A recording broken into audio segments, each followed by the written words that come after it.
Hi friends, நம்ம இப்போ இந்த வீடியோ என்ன பார்க்க போகிறோம் அப்படின்னா, நம்ம ஷெட்யூல் 1 ஷெட்யூல் 2 கம்ப்ளீட் பண்ணிட்டோம். இப்போ ஷெட்யூல் 3 டேட் 2 டியூஸ்டே. ஆக்சுவலி இன்னைக்கு நமக்கு டேட் வந்து நமக்கு இன்றைக்கி 7.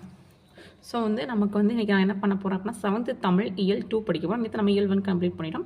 ரூரல் எக்கனாமி தான் ஊரக பொருளாதாரம் அப்படின்னு சொல்லுவாங்க. நேற்று நம்ம வந்து மாநில அரசு பார்த்தோம், நமக்கு ஸ்டேட் கவர்மெண்ட் அப்படின்னு சொல்லுவாங்க பார்த்தீங்களா. அது அப்புறம் காம்பவுண்ட் ட்ரெஸ் வந்து நான் பார்ட் 2 பார்ட் 3, அதாவது மாடல் 2 மாடல் 3 பார்க்க போகிறேன். நேற்று மாடல் 1 ஃபைண்டிங் ஆஃப் சிஐ பார்த்தேன். இன்னைக்கு அதுக்கப்புறம் பார்ட் 2 பார்ட் 3, அதாவது மாடல் 2 மாடல் 3, அதாவது finding of principal 1, second type அதாவது தேர்ட் டைப் வந்து டோட்டல் அமௌண்ட் எப்படி கண்டுபிடிக்கிறது அப்படின்றத நான் பார்க்க போகிறேன். இப்போ டாப் 500 சம்ஸில் வந்து பார்ட் 12 பார்க்க போகிறேன். நேற்று வந்து பார்ட் 11 பார்த்தேன். ஆக்சுவலாக இது நான் வந்து கம்யூனிட்டி டேப்பில் நான் உங்களுக்கு போஸ்ட் பண்ணியிருக்கேன் ஃப்ரெண்ட்ஸ். ஏற்கனவே நான் எப்படி வந்து ஜிஎஸ் நம்ம கம்ப்ளீட் பண்ணணும் அப்படின்னு நான் சொல்லிட்டேன். ஒவ்வொரு இதில் என்னென்ன படிக்கணும்னு சொல்லிட்டு இப்போ தமிழ் மட்டும் என்ன சொல்கிறேன் நான். ஸோ இப்போ 7th தமிழ் இயல் அப்படின்னு இப்போ இயலில் 2 கொடுத்துருக்கேன். ஃபஸ்ட்டு வந்து காடு அப்படின்னு பார்த்தீங்க அப்படின்னா சொல்லும் பொருளும் வந்து கண்டிப்பாக நமக்கு முக்கியம். அதுக்கப்புறம் வந்து நூல் வெளியில் வந்து நீங்கள் நூலாசிரியர் மாதிரி நீங்கள் நூல் இருக்குது பார்த்தீங்களா, அதை மட்டும் கொடுத்து இது பண்ணும். ஏன்னா நமக்கு பொருளாதார வச்சு அப்படின்னு ஒரு டாபிக் இருக்குது. அதில் வந்து ஒரு 3 இதில் மட்டும் நமக்கு நூல்களை பற்றி கொடுத்துருந்தாங்க. அதுக்கப்புறம் ஒரு இதில் வந்து ஜெயகாந்தனோட விருதுகள் இருக்குது பார்த்தீங்கன்னா, அதில் பொருந்ததை வச்சு கொடுத்தாங்க. ஸோ நீங்கள் already 6th to 10th book படிச்சிருந்தீங்க அப்படின்னா ஜஸ்ட் நீங்கள் இந்த மாதிரி கொஞ்சம் பார்த்துக்கோங்க ஃப்ரெண்ட்ஸ். ஸோ வந்து அதுக்கப்புறம் தெரிந்து கொள்ளும் காட்டை குறிக்கும் வேறு பெயர்கள், இது ரொம்ப ரொம்ப நமக்கு இம்பார்ட்டன்ட் ஃப்ரெண்ட்ஸ். ஏன் அப்படின்னா வந்து பொருந்தாத வச்சுல கண்டிப்பாக இது கொடுக்கலாம். ஏன்னா நமக்கு மொத்தம் 30 நேம்ஸ் இருக்குது. ஸோ வந்து நமக்கு கண்டிப்பாக இதில் வந்து நமக்கு வந்து கன்ஃபியூஸ் பண்ணுற மாதிரி இருக்கும். ஸோ நல்லா அதை பார்த்துக்கோங்க. அண்ட் தென் நமக்கு புக் பேக், அதுக்கப்புறம் அப்படியே இருக்கட்டும் அந்த மாதிரி தான். மேக்ஸிமம் இது வந்து பெருசாக இல்லை, சொல்லும் பொருளும் 2 தான் கொடுத்துருக்காங்க, பார்த்துக்கோங்க. அதுக்கப்புறம் வந்து புக் பேக் தான் நமக்கு. அண்ட் தென் நமக்கு ஒரு ப்ரோஸ் இருக்குது. இதுலேயும் வந்து நமக்கு book back, maximum book back நல்லா பார்த்துக்கோங்க ஃப்ரெண்ட்ஸ். ஏன் அப்படின்னா பிரித்தெழுதுக சேர்த்தெழுதுக வந்து நமக்கு ரொம்ப ரொம்ப வந்து இம்பார்ட்டன்ட். ஏன் அப்போ வந்து நியர்லி வந்து ஒவ்வொரு கொஸ்டினும் 3 கொஸ்டின்ஸ் வருது. பிரித்தெழுது 3 கொஸ்டின்ஸ், சேர்த்தெழுது 3 கொஸ்டின்ஸ் வருது. ஸோ மேக்ஸிமம் நீங்கள் நல்லா பார்த்துக்கோங்க. பிரித்தெழுது சேர்த்தெழுது நீங்கள் புணர்ச்சி பேஸ்ட் வைஸ் நீங்கள் பார்த்துக்கோங்க. எப்படி வந்து மை விகுதி கெடுது, எப்படி வந்து கூ வந்து கெடுது. ஸோ அந்த மாதிரி நீங்கள் வந்து புணர்ச்சி விதிகள் நீங்கள் பார்த்தீங்க அப்படின்னா உங்களுக்கு பிரித்தெழுது சேர்த்தெழுதுக வந்து உங்களுக்கு கண்டிப்பாக வந்து கொஞ்சம் ஈஸியாக இருக்கும் ஃப்ரெண்ட்ஸ். நெக்ஸ்ட் வந்து இந்திய வனமகன், இதில் வச்சு ஜஸ்ட் இயர் இருக்குது பார்த்தீங்களா, அதை மட்டும் நீங்கள் பார்த்துக்கோங்க. ஏன் அப்படின்னா பொருந்தாத வச்சியில் இது கேட்கறது கூட வாய்ப்பு இருக்குது. மேக்ஸிமம் நீங்கள் வந்து பாக்ஸ் கண்டென்ட்டில் இருக்க மட்டும் பார்த்துக்கோங்க ஃப்ரெண்ட்ஸ். ஏன்னா நம்ம என்ன சிலபஸ்ல எல்லாம் இப்போதைக்கு நம்ம கவர் இல்லை. அதே மாதிரி இலக்கணம் 4 வகை குறுக்கங்கள். ஆக்சுவலி இலக்கணம் மட்டும் நீங்கள் எல்லா இயலுக்கு பின்னாடி இலக்கணம் பார்த்துக்கோங்க ஃப்ரெண்ட்ஸ். ஏன் அப்படின்னா வந்து நம்ம கொஷின் கேட்கறதுக்கு இருக்கும். பொருந்தாத வச்சு நீங்கள் எப்படி வேணாலும் கேட்கலாம். ஏன்னா இதிலே வந்து இப்போ ஐகார குறுக்கம் அப்படின்னு சொல்லி கேட்டாங்க அப்படின்னா இதோட மாத்திரை அளவு கேட்கலாம். இல்லை அப்படின்னா இப்போ வந்து எக்ஸாம்பிள் வந்து ஐகார குறுக்கம், அவகார குறுக்கம், மகர குறுக்கம். ஓகே, இப்போ வந்து ஆயுத குறுக்கம் அப்படிங்கும்போது ஸோ இப்போ வந்து முட்சிது வந்து எப்படி பிரியுது, பிறகு முள்குடல் தீது முட்சிது, கல்குடல் தீது கட்சிது அப்படிங்கும்போது இதை வந்து நான் உங்களுக்கு பிரித்தெழுதுகளை கூட பிரித்தெழுதுகளை கூட இந்த மாதிரி உங்களுக்கு கேட்கலாம். ஸோ அதனால் நீங்கள் கொஞ்சம் நல்லா பார்த்துக்கோங்க ஃப்ரெண்ட்ஸ். இலக்கணம் முக்கியமே வந்து என்ன அப்படின்னா ஒவ்வொன்றுக்கு அப்புறம் மொழியை ஆழ்வம்னு கொடுத்துருப்பாங்க. இது நீங்கள் நல்லா பார்த்துக்கோங்க. ஸோ இங்கே பாருங்கள், அறிந்து பயன்படுத்துவோம் அப்படின்னு சொல்லிட்டு வந்து உயர்திரை அக்ரிணை கொடுத்துருக்காங்க. ஸோ பாருங்கள், எதிர்ப்பாலுக்குரிய பெயர்கள் அப்படின்னு சொல்லி இந்த மாதிரிலாம் தான் இப்போ இந்த கொஷின்ஸ் வருது, நல்லா பார்த்துக்கோங்க. அதுக்கப்புறம் பிழை திருத்தம் பாருங்கள், கண்ணகி சிலம்பு அணிந்தான்னு இருக்குது. ஆக்சுவலாக இது பெண்பால், ஸோ அணிந்தாள் இல்லை தான் வரும். ஸோ அந்த மாதிரி கோவலன் சிலம்பு விற்க போனாள் அப்படின்னா போனான்னு வரும், அந்த மாதிரி. அதுக்கப்புறம் பாருங்கள், ஸோ வந்து இது வந்து சேர்த்து எழுதுகிற மாதிரி சொற்கள். அதுக்கப்புறமா சொற்களை இணைத்து புதிய சொற்கள் அமைக்க அப்படின்னு ஆக்சுவலி இது நமக்கு இருக்குது ஃப்ரெண்ட்ஸ். பாருங்கள், இப்போ வாழைனா வாழைக்காய் அப்படின்னு சொல்லலாம், இங்கே இருக்குது. தயிர் அப்படின்னா தயிர் சோறு அப்படின்னு சொல்லலாம். குருவி அப்படின்னா குருவி கூடுன்னு சொல்லலாம்.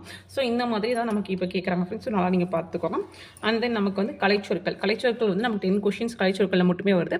அதுக்கப்புறம் பிறமொழியின் சொற்கள் நமக்கு 5 வருது. ஸோ கிட்டத்தட்ட நியர் 15 கொஷின்ஸ் வருது. ஸோ கலைச்சொற்கள் வந்து ரொம்ப ரொம்ப இம்பார்ட்டன்ட் ஃப்ரெண்ட்ஸ் நமக்கு.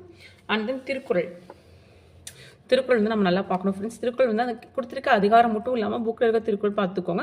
ஏன் அப்படின்னா திருக்குறள் வந்து நமக்கு தமிழுக்கும் வரும் ஃப்ரெண்ட்ஸ். நமக்கு அப்புறம் யூனிட் 8 2க்குமே வருது. ஸோ நல்லா பார்த்துக்கோங்க ஃப்ரெண்ட்ஸ். திருக்குறள் நான் ஏற்கனவே எப்படி அப்ரோச் பண்ணணும்னு சொல்லியிருக்கேன்.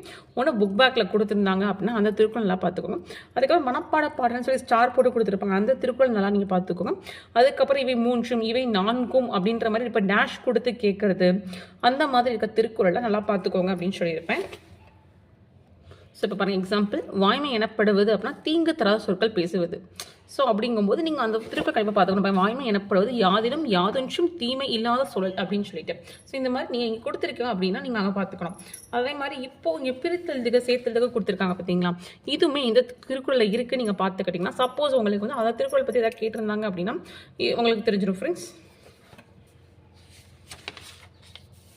ஸோ பாருங்க, கீழ்காணும் சொற்களை கொண்டு திருக்குறள் அமைக்க அப்படின்னு சொல்கிறாங்க. 2 திருக்குறள் கொடுத்துருக்காங்க. ஃபஸ்ட்டு வந்து செல்வத்துள் செல்வம் நினைக்கிறேன். ஏன்னா பாருங்கள், செல்வத்துள் செல்வம், செவி செல்வம், அச்செல்வம், செல்வத்துள் எல்லாம் எல்லாம் தலை. ஆமாம், அதே மாதிரி செகண்ட் ஒன் பார்த்தோம் அப்படின்னா வந்து இது வந்து புக்லேயே கொடுத்துருக்காங்க. அருள் செல்வம் பாருங்கள், அருள் செல்வம், செல்வத்துள் செல்வம், பொருள் செல்வம், பூரியார் கண்ணும் உள்ள அப்படின்னு கொடுத்துருக்காங்க. செல்வம் கொடுக்கல. ஸோ அந்த 2 திருக்குறள் தான் இங்கே கொடுத்துருக்காங்க. ஸோ இந்த மாதிரி கொடுத்துருக்கதான் நீங்கள் பார்த்துக்கோங்க ஃப்ரெண்ட்ஸ். அதோட மீனிங் பார்த்துக்கோங்க. அதுக்கப்புறம் பின் வரும் பத்தியை பொருத்தமான திருக்குறளை தேர்ந்தெடுக்க. ஸோ இந்த மாதிரி தான் பத்தியை வச்சு நம்ம கொடுக்குறது இருக்குது. ஸோ இதுதான் நமக்கு இயல் 2. நீங்கள் இப்படி படிச்சிங்க அப்படின்னா ரொம்ப சீக்கிரம் முடிச்சிடலாம் ஃப்ரெண்ட்ஸ். ஆக்சுவலாக வந்து மேக்ஸிமம் வந்து நான் டெய்லியும் வந்து டார்கெட் வந்து நான் வந்து கம்யூனிட்டி டேப்பில் போட்டுருவேன் ஃப்ரெண்ட்ஸ். அதுக்காக வந்து நான் வந்து போடலை. இப்போ வந்து மெயினாக என்ன அப்படின்னா டெஸ்ட் நான் சொல்லியிருந்தேன். நான் டெஸ்ட் வந்து எப்படி அட்டென்ட் பண்ணுறது அப்படின்னு சொல்லி கேட்குறீங்க நீங்கள். டெஸ்ட் அப்படிங்கும்போது நீங்கள் ஃபஸ்ட்டு வந்து நான் 2 டெஸ்ட் இது பண்ணுறேன் ஃப்ரெண்ட்ஸ். மேக்ஸ் டெஸ்ட்டு நீங்கள் பார்த்தீங்க அப்படின்னா நான் வந்து வீக் டேஸ் தான், சாட்டர்டே ஆர் சண்டே கொஷின் வந்து நான் வந்து டெலகிராமில் அப்லோட் பண்ணுவேன் ஃப்ரெண்ட்ஸ். டெலகிராம் லிங்க் வந்து டிஸ்கிரிப்ஷனில் கொடுக்குறேன் ஃப்ரெண்ட்ஸ். இல்லாட்டி என்னோட பயோ லிங்க்கில் இருக்குது யூடியூப்பில். ஸோ நீங்கள் யூஸ் பண்ணிக்கலாம். ஸோ டெலகிராமில் தான் நான் அப்லோட் பண்ணுவேன் ஃப்ரெண்ட்ஸ். அதுக்கான ஆன்சர் கீன்னு பார்த்தீங்க அப்படின்னா யூடியூப்பில் வரும். மேக்ஸிமம் நான் சண்டே கொடுத்துருவேன் ஃப்ரெண்ட்ஸ் உங்களுக்கு. இது வந்து வீக் டெஸ்ட் மேக்ஸு. ஸோ தான் சொன்னேன். அதுக்கப்புறம் லைவ் டெஸ்ட்டு நீங்கள் பார்த்தீங்க அப்படின்னா அது தமிழ், ஜிஎஸ். இது 2மே லைவ் டெஸ்ட்டுன்றதுனால உங்களுக்கு யூடியூப்பில் தான் வரும் ஃப்ரெண்ட்ஸ். ஏன்னா நிறைய பேர் வந்து டெஸ்ட் வந்து எப்படி அட்டென்ட் பண்ணுறது, டெஸ்ட் வந்து எங்கே இருக்குது அப்படின்னு நீங்கள் கொஷின் பண்ணுறீங்க. நான் வீடியோவில் சொல்லியிருப்பேன். பட் அகெயின் கேட்குறது இது தான். ஸோ மேக்ஸ் டெஸ்ட் அப்படின்னா உங்களுக்கு வீக் டெஸ்ட்டாக இருக்கும். லைவ் டெஸ்ட் அப்படின்னா நான் உங்களுக்கு வந்து கம்யூனிட்டி போஸ்ட்டில் வந்து நான் உங்களுக்கு அப்டேட் பண்ணுவேன் எப்போ லைவ் டெஸ்ட் இருக்குன்னு சொல்லிட்டு. லைக் டெலகிராமில் நான் பின் பண்ணுவேன். டெலகிராமில் எப்போ வந்து நமக்கு லைவ் டெஸ்ட் இருக்குது, ஈவினிங்காக, டைமிங் என்னன்னு சொல்லிட்டு. ஸோ இதுக்கு தான் ஃப்ரெண்ட்ஸ் நான் 2மே போல் போட சொல்லியிருந்தேன். ஏன்னா மேக்ஸ் டெஸ்ட்டு வந்து ஓகே வீக் டெஸ்ட் எனக்கு போதும், லைவ் டெஸ்ட் வந்து தமிழுக்கு மட்டும் போதும், இல்லாட்டி எனக்கு ஜிஎஸ்க்கும் வேணும் இல்லை அப்படின்னா நான் டைமிங் போட்டிருக்கேன் ஆஃப்டர்நூனா நைட்டான்னு சொல்லிட்டு. ஸோ இந்த டைமிங்க்கு போல் வரதை வச்சு தான் ஃப்ரெண்ட்ஸ் நம்ம லைவ் டெஸ்ட் வந்து மேக்ஸ் டெஸ்ட் வந்து வீக்லி போயிடும். மேக்ஸ் டெஸ்ட் வந்து கண்டினியூஸாக போகும் ஃப்ரெண்ட்ஸ். லைவ் டெஸ்ட்டுக்கு மட்டும் எவ்வளோ பேருக்கு நீடாக இருக்குது, எவ்வளோ பேர் வில்லிங்காக இருக்கீங்க அட்டன் பண்ணுறது அப்படின்றத வச்சு நம்ம டிசைட் பண்ணலாம் ஃப்ரெண்ட்ஸ். ஆல்ரெடி நம்ம லைவ் டெஸ்ட் கொடுத்துருக்கோம். நம்ம ஐஎன்எம்ல 2 லெசன்ஸ் 10th, அதுக்கப்புறம் பாலிட்டி 10th 2 லெசன்ஸ் பாலிட்டியில் கொடுத்துருக்கோம். அதோட நீங்கள் போய் பார்த்துட்டு கூட உங்களுக்கு கன்வீனியாக இருக்கான்னு பார்த்துட்டு கூட நீங்கள் போல் பண்ணலாம் ஃப்ரெண்ட்ஸ். அதேமாதிரி மேக்ஸிமே நமக்கு 2 வீக்ஸ் முடிச்சிட்டோம். சிம்பிள் டைம் அண்ட் வாக்கும் சிம்பிள் இன்ட்ரெஸ்ட்டும் முடிச்சிட்டோம். ஸோ அதோட வீடியோஸ் இருக்குது ஃப்ரெண்ட்ஸ். அதை பார்த்துட்டு நீங்கள் உங்களுக்கு கொஷின் எப்படி இருக்குன்னு பார்த்துட்டு நீங்கள் சொல்லுங்கள் ஃப்ரெண்ட்ஸ். அதை வச்சு நம்ம வந்து ஃபியூச்சராக கேர் அவுட் பண்ணலாம். டெஸ்ட் இதுதான் டெஸ்ட் ஃப்ரெண்ட்ஸ். ஏன் அப்படின்னா வந்து நிறைய பேர் கேட்டிருந்தேன், நீங்கள் செகண்ட் டெஸ்ட் எப்போ நீங்கள் எவ்வளோ மார்க் அப்படின்னு சொல்லி சொன்னீங்க. நான் வந்து பேஸ்ட் ஸ்டூடெண்ட் கிடையாது ஃப்ரெண்ட்ஸ். நான் வந்து யூடியூப்பில் வந்து எங்கிட்ட ஆல்ரெடி மெட்டீரியல் இருக்குது, மெட்டீரியல் புக் இருக்குது. ஸோ அதனால சாரோட சொன்ன ஷெடியூல் வந்து எனக்கு கன்வீனியாக இருக்கலாம், நான் ஃபாலோ பண்ணுறேன் ஃப்ரெண்ட்ஸ். அது மாதிரி அந்த டாப் 500 சம்ஸ் வந்து சார் வந்து பிடிஎஃபாக கொடுத்துருக்காங்க. யூடியூப்பில் நீங்கள் போனீங்க அப்படின்னா உங்களுக்கு இருக்கும் டாபிக் வைஸாக. ஸோ அந்த பிடிஎஃப் உங்களுக்கு வேணா சொல்லுங்கள், நான் டெலகிராமில் சென்ட் பண்ணுறேன் ஃப்ரெண்ட்ஸ். அதே மாதிரி நம்ம டெலகிராமில் வந்து ஆல்ரெடி நம்ம வந்து 6th to 12th new book, old book வந்து தமிழ் சென்ட் பண்ணிட்டோம். அதுக்கப்புறம் வந்து டெய்லி நம்ம நியூஸ் பேப்பர் வந்து சென்ட் பண்ணிட்டு இருக்கோம் ஃப்ரெண்ட்ஸ் டெய்லியுமே. அதுக்கப்புறம் வந்து பிவைக்யூ அப்படின்னு நீங்கள் பார்த்தீங்க அப்படின்னா ஐஎன்எம் வந்து 2011 2024 வரைக்கும் சென்ட் பண்ணியிருக்கேன் ஃப்ரெண்ட்ஸ். யூனிட் 8 வந்து 21 24 வரைக்கும், பாலிட்டியும் 21 24 வரைக்கும் நம்ம பிவைக்கு சென்ட் பண்ணிட்டோம் ஃப்ரெண்ட்ஸ். அடுத்தது வந்து நான் உங்களுக்கு எக்கனாமிக்ஸு, ஹிஸ்ட்ரி இந்த மாதிரி வந்து அந்த ஷெடியூலுக்கு தகுந்த பிவிக்கும் நான் உங்களுக்கு கண்டிப்பாக சென்ட் பண்ணிடுவேன் ஃப்ரெண்ட்ஸ் உங்களுக்கு. ஸோ எல்லாமே டெலகிராமில் தான் உங்களுக்கு வரும். டெலகிராம் வந்து நீங்கள் வந்து ஜாயின் பண்ணிக்கிட்டீங்க அப்படின்னா எல்லா அப்டேட்ஸும் நீங்கள் அங்கே பார்த்துக்கலாம் ஃப்ரெண்ட்ஸ். அதே மாதிரி மேக்ஸுக்குமே வந்து நான் ஆல்ரெடி வந்து சிம்பிள் இன்ட்ரெஸ்ட், காம்பவுண்ட் இன்ட்ரெஸ்ட் 2க்குமே வந்து ஸ்கூல் புக்ஸு எங்கே கவர் ஆகுது அப்படின்னு சொல்லி அந்த பிடிஎஃப்பும் சென்ட் பண்ணிட்டேன் ஃப்ரெண்ட்ஸ். அதே மாதிரி அதோட கொஷின்ஸும் நான் சென்ட் பண்ணியிருக்கேன் ஃப்ரெண்ட்ஸ். மேக்ஸிமம் வந்து எனக்கு வந்து என்ன இருக்குன்றத அதே மாதிரி இப்போ ரீசனிங் பார்த்துட்டு இருக்கேன் ஃப்ரெண்ட்ஸ். ரீசனிங் வந்து நம்ம டிஎன்பிசி கொஷின் இருக்குது பார்த்தீங்களா, அதில் வந்து எங்கெங்கே கேட்டிருக்காங்க அதை மட்டும் கட் பண்ணிட்டு இருக்கேன். ஸோ அதுவுமே ஒரு பிடிஎஃபாக ரெடி ஆச்சு அப்படின்னா வந்து நான் உங்களுக்கு சென்ட் பண்ணுறேன் ஃப்ரெண்ட்ஸ். நீங்கள் வந்து ஒர்க் அவுட் பண்ணி பார்த்துக்கோங்க. ஸோ இந்த மாதிரி உங்களுக்கு என்ன நீடடாக இருக்குது அப்படின்றது நீங்கள் கமெண்ட் பண்ணுங்கள் ஃப்ரெண்ட்ஸ். ஸோ உங்களுக்கு உங்களுக்கு ஓகேவா லைவ் டெஸ்ட் இந்த மாதிரி இருந்தால் ஓகேவா, இல்லை சேர்ந்து படிக்கிறது இந்த மாதிரி தானா, இல்லை டெய்லியும் நீங்கள் வந்து டிஸ்கஷன் மாதிரி வேணுமா, லைவ் டெஸ்ட் இல்லாமல் எங்கள் டிஸ்கஷன் மாதிரி வேணுமா, ஸோ அந்த மாதிரி நீங்கள் எவ்வளோ போல் பண்ணுறீங்களோ எப்படி இது பண்ணுறீங்களோ அதை வச்சு நம்ம ஃபர்தர் பண்ணலாம் ஃப்ரெண்ட்ஸ். கொஞ்சம் ஃபாஸ்ட்டாக, ஏன்னா இன்றைக்கி செகண்ட் ஆயிடுச்சு. என்னோட இது வந்து என்ன அப்படின்னா தேர்ஸ்டே ஸ்டேட் கவர்மெண்ட் பண்ணலாம், ஃப்ரைடே ரூரல், சாட்டர்டே ஐஎன் வந்து 2 லெசன்ஸ் இருக்கும். 10th 1, 12th 11th 1.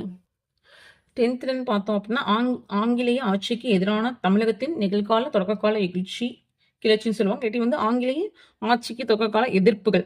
ஒன்று வந்து கிளர்ச்சி, இன்னொன்று வந்து எதிர்ப்புகள். மேக்ஸிமம் ரெண்டுமே ஓரளவு சேமாக தான் இருக்கும். ஸோ நம்ம சேர்ந்தே ஒரு லைவ் சாட்டர்டே வச்சிடலாம் ஃப்ரெண்ட்ஸ் ஆகியணும். ஸோ இந்த மாதிரி இதான் என்னோட பிளான். ஸோ அப்படிங்கும்போது நீங்கள் வந்து கொஞ்சம் ஈஸியாக ஃபோன் பண்ணீங்க அப்படின்னா வந்து இது இப்போ ஃப்ரெண்ட்ஸ் ஏன் அப்படின்னா சாட்டர்டே நம்ம தமிழ் சாட்டர்டே இங்கே வைக்க முடியாது. இதே நம்ம நெக்ஸ்ட் வீக் அப்படின்னா வந்து நம்ம சீக்கிரமாகவே தமிழும் ஆட் பண்ணிடலாம். ஸோ இந்த வீடியோ கொஞ்சம் பிடிச்சதா லைக் பண்ணுங்கள் ஃப்ரெண்ட்ஸ். நீங்கள் லைக் பண்ணால் மட்டும்தான் அடுத்தவங்க நிறைய பேருக்கு ரெக்கமெண்ட் ஆகும். ஸோ இந்த வீடியோ பிடிச்சிருந்தா கொஞ்சம் லைக் பண்ணுங்கள், ஷேர் பண்ணுங்கள், சப்ஸ்கிரைப் பண்ணுங்கள். ஸோ வந்து கொஞ்சம் போய் பண்ணுங்கள் ஃப்ரெண்ட்ஸ். நீங்கள் லைவ் டெஸ்ட் அட்டன் பண்ணுறதுக்கு இன்ட்ரெஸ்டாக இருந்தீங்க அப்படின்னா. தேங்க்யூ. அதேமாதிரி சாரி ஃப்ரெண்ட்ஸ், இன்றைக்கி நான் டார்கெட் வந்து கொடுக்க லேட் ஆயிடுச்சு. நான் வந்து இனிமேல் முதல் நாள் நைட்டே நான் வந்து கொடுத்துறேன் ஃப்ரெண்ட்ஸ், டுமாரோ அப்படின்னு சொல்லிட்டு. ஏன் அப்படின்னா எனக்கு கொஞ்சம் ஒர்க் இருந்துச்சு. இப்போவுமே நான் வந்து எனக்கு சிவராத்திரி மாதிரி தான் எனக்கு நைட்டு தான் படிக்கிற மாதிரி வரும். எனக்கு ஈவினிங் வந்து மேக்ஸிமம் ஃபுல்லாக எனக்கு டைம் கிடைக்காது. ஸோ இன்றைக்கி நைட்டு தான் நான் படிக்கிற மாதிரி இருக்கும் ஃப்ரெண்ட்ஸ் எனக்கு. Okay friends, any doubt message பண்ணுங்கள் கீழே, நான் உங்களுக்கு டவுட் சொல்கிறேன் ஃப்ரெண்ட்ஸ். தேங்க்யூ.